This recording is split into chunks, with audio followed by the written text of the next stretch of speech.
Alors, faire preuve de finesse, d'originalité et de self-esteem, donc de confiance en soi. C'est vraiment trois atouts primordiaux. Ce sont trois atouts qui vont vraiment vous permettre d'aller loin dans la vie, mais vraiment. Vous devez vraiment y penser parce que souvent on passe à côté malheureusement, et si vous ne les avez pas encore, ça se travaille. Voilà, vous savez pas comme ça la finesse. Eh bien, la finesse se travaille sur le respect de soi-même. Mettons, il y a des bêtes petites habitudes à faire. Par exemple, ne pas manger un yaourt dans un pot, dans son pot en plastique, mais le mettre dans un beau petit bol avec une belle petite cuillère. Ça prend pas nécessairement plus de temps. Et bon, un tout petit peu, mais après, vous allez vous sentir vraiment tellement bien. Vous allez savourer le yaourt d'une manière tellement différente, d'une manière divine. Et la même chose, dresser une belle petite table, mettre une belle petite assiette, etc. Même si vous êtes seul, justement, si vous êtes seul, traitez-vous vraiment bien, faites votre lit le matin dès que vous vous réveillez. Ce sera déjà la première pierre de la création de votre journée.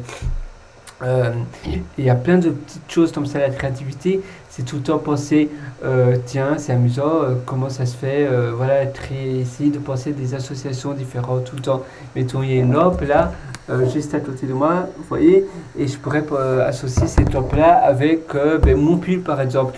Et eh bien, ça pourrait être mon pull, ça pourrait être en fait un petit truc en tissu qu'on mettrait sur la lampe et pour modifier la luminosité de la lampe et l'ambiance de la pièce et pour changer un peu de couleur ou bien le morceau de tissu de mon pull pourrait être autour comme ça pour décorer ou bien ça pourrait servir comme je sais pas ça pourrait servir par exemple vous pouvez peut-être du tissu là ou comme décoration pour mettre des bijoux peut-être vous savez sur le socle etc et pour avoir du tissu ou bien pour éviter que la lampe glisse ou bien, vous voyez, il y a plein d'associations différentes. Là, je n'ai pas 10 000 sous le nez, mais regardez, là, j'ai une plante. Eh bien, ça pourrait être une plante avec, voilà, il pourrait y avoir de la verdure au-dessus de la lampe, ou bien là en bas, ou bien ça pourrait être intégré sur la lampe, etc., etc.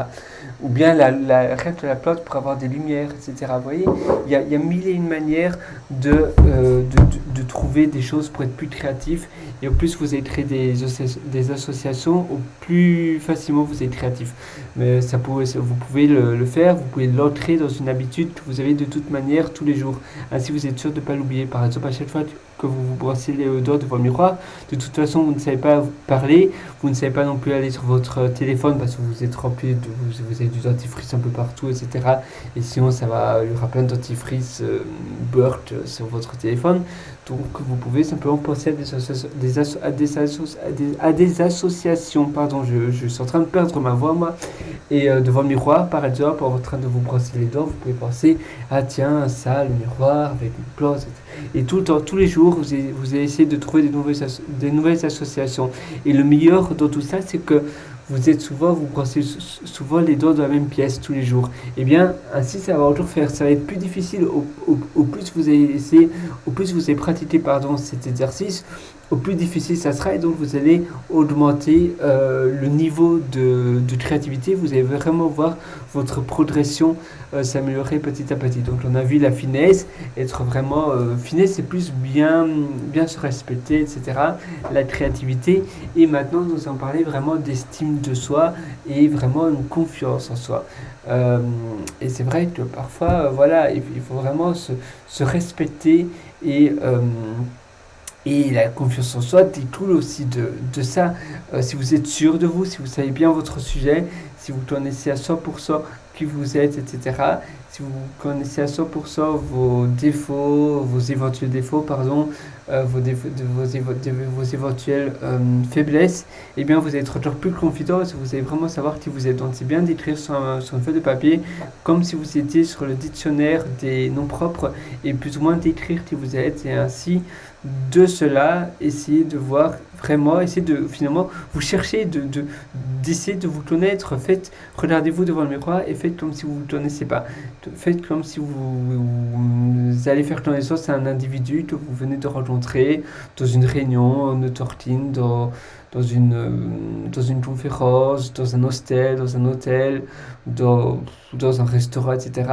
En vacances, vous êtes une nouvelle personne, vous ne connaissez pas, vous voyez devant le miroir, essayez de trouver des questions, essayez d'y répondre. Comme si vous étiez une autre personne, mais en fait, vous répondez à vous-même, en fait. Vous vous auto-questionnez.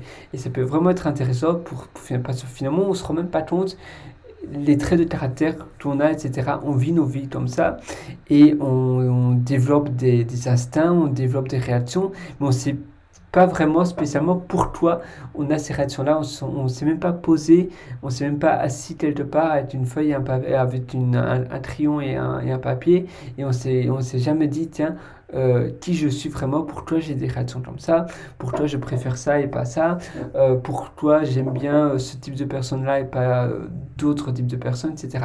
Et souvent, on pense même pas à faire ça, et c'est vraiment très intéressant, et apprendre à se connaître va vraiment augmenter votre confiance en vous, à vraiment augmenter votre vous finalement, et vous allez vraiment avoir une estime bien meilleure de vous, et en connaissant vos faiblesses et vos qualités, vous allez vraiment savoir aussi où est le droit chemin où vous devez vraiment aller.